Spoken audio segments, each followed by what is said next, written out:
북한 접경 지역에서 아프리카 돼지열병 ASF에 감염된 야생 멧돼지가 잇따라 발견되자 양돈 농가들이 정부의 수매 살처분 정책에 반발하고 나섰습니다.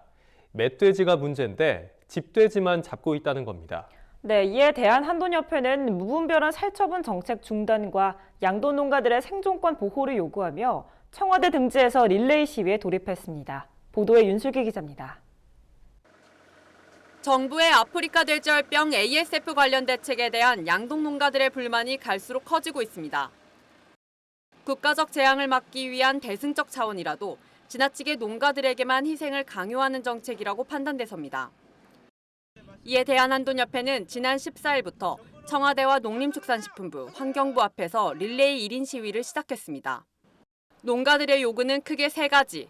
명확한 원인 규명 없이 행해지는 전체 돼지 살처분 정책을 중단하고 살처분 농가에 대한 생존권 보장, 야생 멧돼지에 대한 환경부의 특단의 대책 촉구입니다. 정부는 ASF 확산을 막고자 강화나 파주, 김포 등지에서 돼지 전체를 수매 살처분했습니다. 지난 주말부턴 연천 지역의 돼지도 모두 살처분하겠다고 발표하자 한돈협회는 즉각 반발하고 나섰습니다.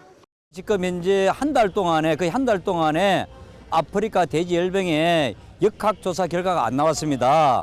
그럼에도 불구하고 정부에서는 방역대를 벗어난 범위를 벗어나서 지금 살처분 정책을 하고 있기 때문에 이게 이제 무병 정책이란 뭐냐면은 우리가 3kg까지는 방역심의위원회에서 결정을 해서 살처분을 하게 돼 있지만 그것을 벗어나는 것은 우리 농가들의 동의도 필요한 거거든요. 근데 연천 지역 같은 경우는 전체를 살처분하기 때문에 살처분 농가에 대한 합리적 보상책 마련도 시급합니다. ASF 발생 원인을 정확히 알지 못하는 상황에서 정부가 농가에게만 희생을 강요하고 있어서입니다. 모든 돼지를 살처분하면 어미 돼지와 새끼 돼지의 순환이 끊어져 다시 투자하려면 몇 배 이상의 자금이 필요한데 언제 다시 입식할 수 있을지 기약이 없습니다. 이에 한돈협회는 정부의 살처분 정책에 동참해 피해를 본 농가들을 위한 현실적인 보상금과 재입식 보장, 생계비 지원 등을 요구하고 있습니다. 지금 살처분을 당하는 농가들은 예산값이나 사료가격이나 정책 자금을 갚을 상도 안 되기 때문에 소득 안정자금이나 생계 안정자금이나 이런 부분은 법률적으로 저희들이 제정을 해서 농가들의 아픔을 달랠 수 있도록 정부에서 꼭 해줘야 된다고 믿고 있습니다. 집돼지가 아니라 야생 멧돼지에 특단의 대책이 필요하다는 목소리도 높습니다.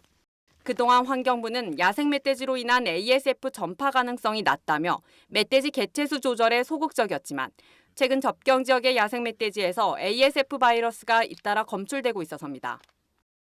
한돈협회는 전국의 야생 멧돼지를 포획하거나 사살하는 등 특단의 대책을 내놓으라고 촉구하고 있습니다.